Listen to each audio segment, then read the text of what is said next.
રાજકોટ જિલ્લાના ધોરાજી પંથકમાં પડેલા ભારે વરસાદને લઈ અને જગતનું તાત ચિંતિત બન્યું છે। ધોરાજી શહેર અને તાલુકામાં 2 દિવસ પડી રહેલા વરસાદને લઈ અને ખેડૂતોના ખેતરોમાં પાણી ભરાયા હતા। ખેડૂતોએ ચોથી વખત વાવણી કરી હોવા છતાં વરસાદ પડતા પાક નુકસાનીની ભીતિ ખેડૂતોને સતાવી રહી છે। ભારે વરસાદ આવતા કપાસ, સોયાબીન, તુવેર, એરંડા જેવા પાકને નુકસાન થવાની શક્યતા છે, જેથી ખેડૂતોની સરકારી સહાય પર આસ લગાવી અને બેઠા છે। જો સરકાર સહાય કરે તો જ ખેડૂતો પાયમાલ થતા બચી શકે। ચોથી વાર નુકસાની ગઈ છે પાણી ભરાવાથી। કયા કયા પાકોને નુકસાની છે? કપાસ છે, સોયાબીન છે, તુવેર છે, એરંડા છે।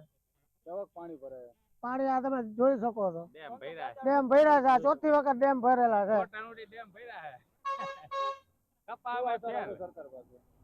સરકાર કોઈ સહાય આપે તો એની ભલામણ છે અમારી।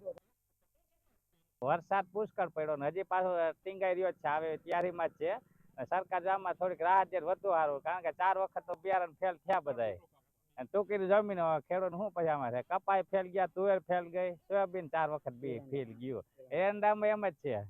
એટલે બધું અત્યારે ફેલ જ છે ને ગોઠણનું પાણી ખેતરું ભર્યા અત્યારે આ પાછતરો કમોસમી વરસાદથી અમારા કપાસના પાકમાં ભયંકર નુકસાની થઈ છે। ફૂલ સાપવા બધા ખરી ગયા છે, જીનવા બધા નીચે પાણી ભરાણું બધા હળીને બધા થઈ ગયા છે। સોયાબીનમાં પણ નીચે સિંગું હળી ગઈ છે, એટલે બહુ નુકસાની થઈ છે ખેડૂતોને।